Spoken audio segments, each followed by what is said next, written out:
We'll start with a poem by Mary Oliver. Poem I heard, I think, as best I can guess, 25 years ago. Uh, Heard it recited by David White, a poet that I was just getting into at that time. And the very first line of the poem, uh, like, flipped me into another into another bandwidth, into another wavelength. And if nothing else, if Mary Oliver did never wrote another word other than the first line of Wild Geese, I would be indebted to her because it changed my life. So here's the poem. I'll just do the poem and pick it up by ear, and then we'll resonate a bit with it, and then I'll recite it again. That'll be our intro to our practice part today. It goes like this. This is Wild Geese. And, I'll send along, in the follow-up, I'll send along the print of this some of you may know it by heart like I do. It goes like this. You do not have to be good. You do not have to walk on your knees for 100 miles through the desert, repenting. You only have to let the soft animal of your body love what it loves. Tell me about despair, yours, and I will tell you mine. Meanwhile, the world goes on.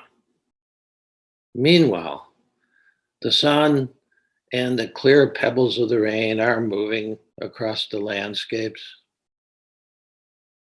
over the prairies and the deep trees, the mountains and the rivers. Meanwhile, the wild geese, high in the clean blue air, are heading home again.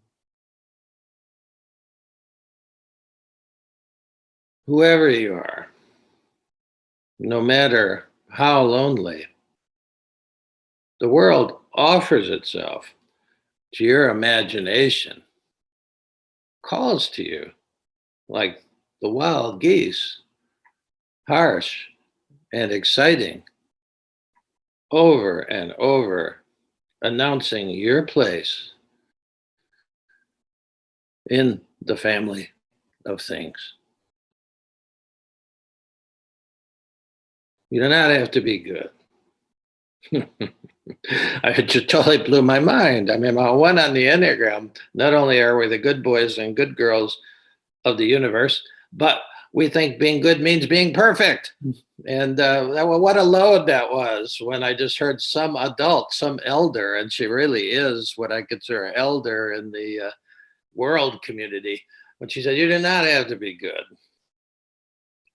And then she described my life, my first 50 years of my life. You do not have to walk on your knees for 100 miles through the desert repenting. You only have to let the soft animal of your body love what it loves. That whole atmosphere, I was constantly repenting for not being perfect. And, I grew up in that kind of Catholic church.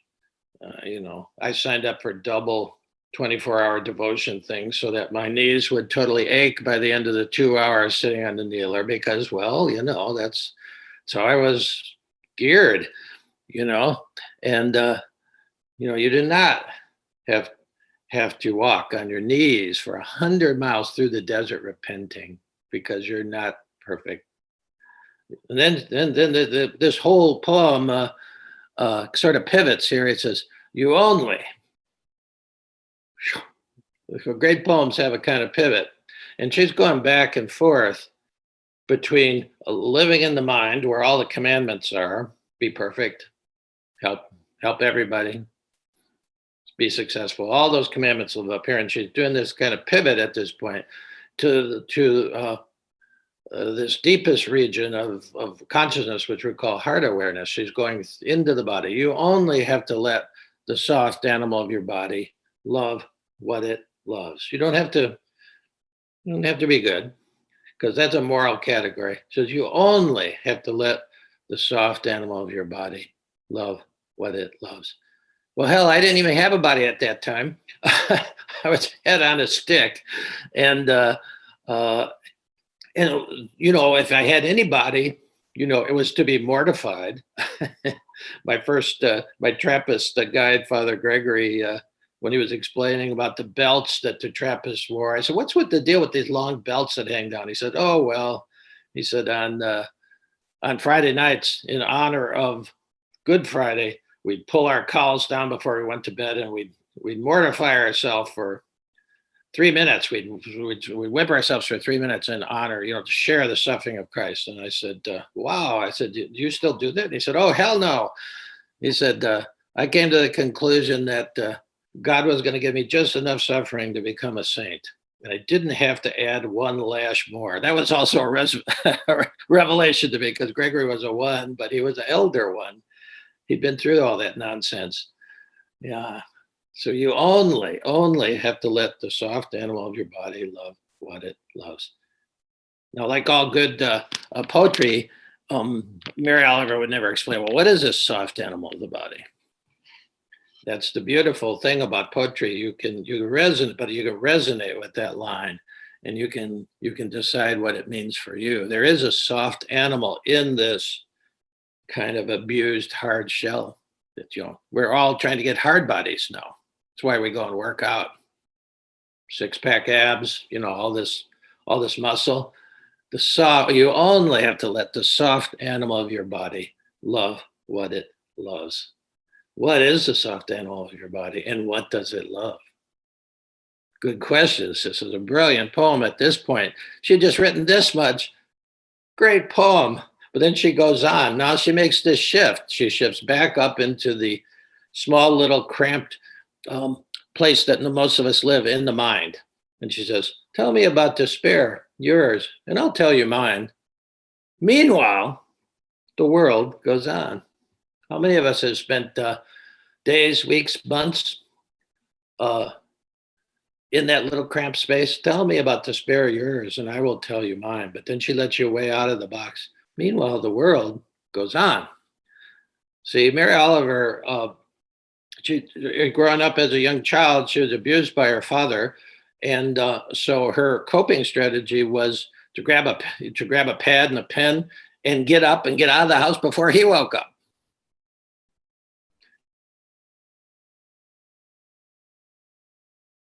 The record for truancy at every school she was at, because she'd get up before anybody got up and take off and never go to school that day. Her school was walking around in nature amongst all this. I'm looking out the window now into the Bernheim forest from my place. She'd get out. She was safe there, and she was comfortable there. And that was her whole life.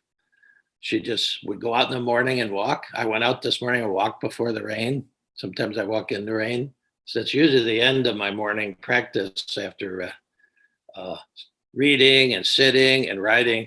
I get out of the house. And the house is a metaphor for your head, Doesn't matter if you're in a great zendo like this or in a cathedral, you're still in a way somehow in an enclosure. And as soon as you go out the door, I don't care where you live, as soon as you go out the door, you're under something immeasurably vast. That's a big deal. So she said, meanwhile, the world goes on. Meanwhile, the sun and the clear pebbles of the rain are moving across the landscapes, over the prairies and the deep trees, the mountains and the river. It's a series of meanwhiles. Now, meanwhile, while you're sitting and kvetching about the election to come, meanwhile, the world goes on. And we got to remember that. This is survival gear for these next couple of weeks, and maybe then some. Don't just sit around worrying about how bad things could be. Get outside. So meanwhile, the world goes on. Meanwhile, the sun and the clear pebbles of the rain are moving across the landscapes, over the prairies and the deep trees, the mountains and the river. Meanwhile, the wild geese, high in the clean blue air, are heading home again. This poem is about heading home from that cramped room of worry and the worst case scenario that I can spin 4 days, the worst case scenario to come, ones on the Enneagram. That's, everybody does it, but ones we're like masters of it. We see into the future, we think we do have a kind of sight, but then we always see the worst case scenario. Meanwhile, everything's going on. Get out in it. And home is not that little cramped room. My what I resonate with says, meanwhile, the wild geese high in the clean blue air are heading home again. There's something in us and human beings, what we're longing for. It's all confused. We think we're longing for the perfect mate. We think we're longing for success or sex, drugs, rock and roll, $1 billion. We all confuse it, but we're longing for this sense of a home. Meanwhile, the wild geese, high in the clean blue air, are heading home. She's constantly going from this cramped little space we can choose to live in to something much bigger. Meanwhile, the wild geese, high in the clean blue air, are heading home again. Then she says, whoever, she goes back into the cramped little room now. Meanwhile, it says, whoever you are, no matter how lonely, the world offers itself to your imagination.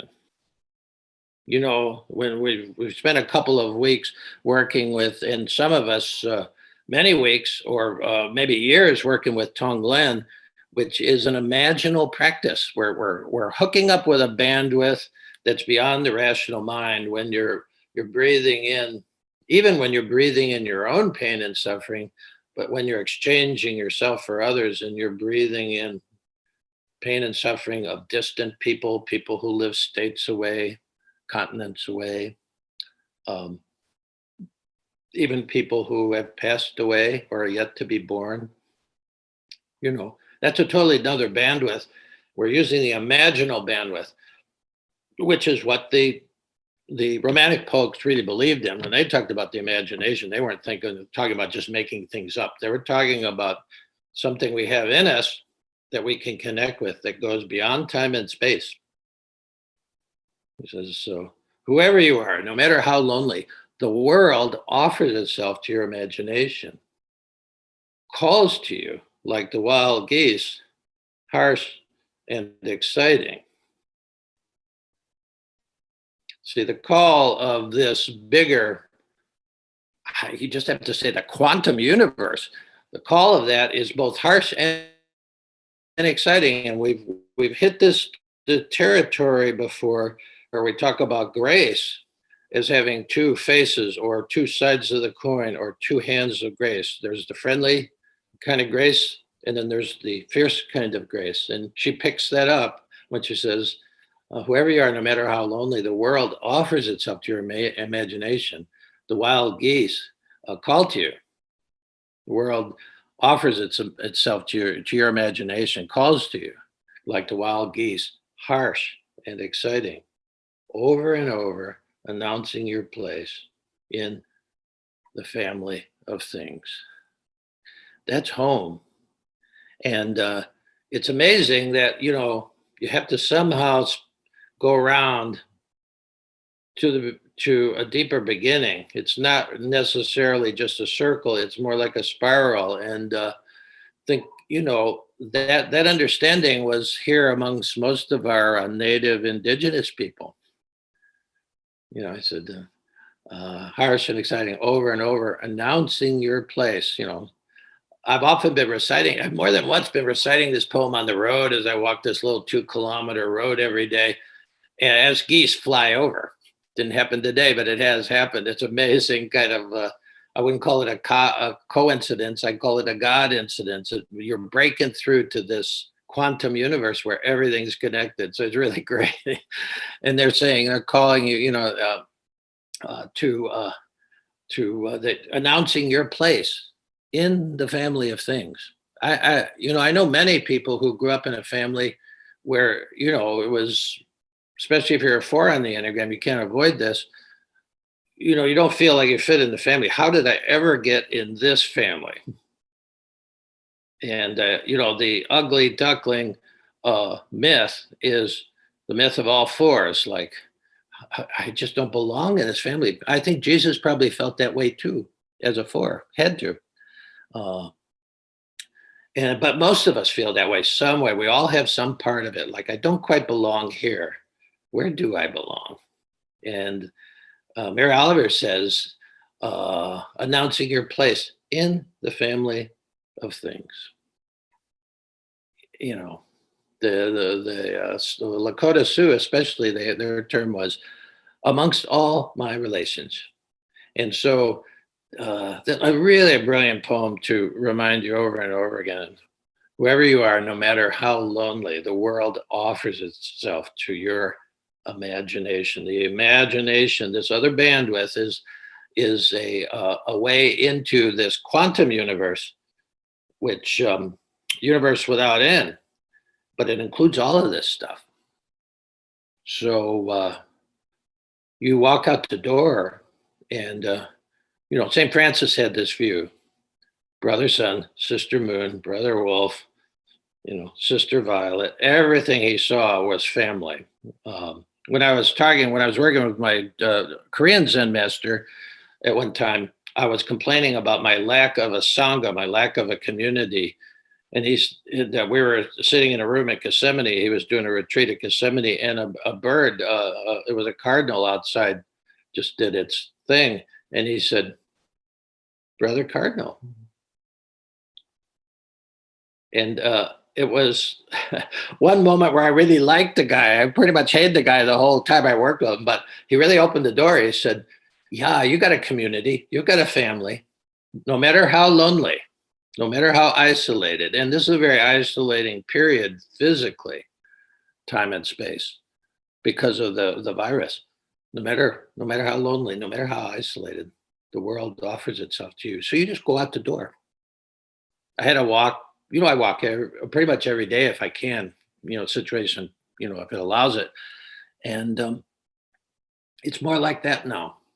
Uh, 18 years ago, or excuse me, 38 years ago, when we bought this land and this house, we got the deed, and uh, we owned the land. Total fiction. how can you own 16 and a half acres and all the birds and flowers in it? Now, it took me a while, but I don't own this land now. I belong in it. I belong to it. I did want it to become one day, it would become a native. And that's it's a mental switch. So now for October, they're relentless. At least in Nelson County, 1st of October, you get your property taxes. Other things are late, but not the property taxes. They show up on the 1st of October. And so there's my bill for owning this property. Well, I pay it gladly, because I look at it as, without it, if I didn't own this property, probably would have been cut down by now. So what do we really own? Where do we belong? That all comes into it. So when we go into Tonglen now, we're riding we're riding into the quantum universe, which says everything's connected, all time, always, already. So in that setup of a quantum universe, we're 90 years into it. Einstein and his buddies, they laid it out in 1930s, and we're still living as if we're these separate parts. Especially religion, unfortunately. So we're talking about certain practices that are quantum practices, which means they assume we're all connected all the time on not in time and space, beyond time and space. On another, I think the image of bandwidth is good. Without the internet here, none of us would be hearing this poem. You see, so you can't see the internet. You can't see the bandwidth that connects us all, but it does. Here we are. So why not all this?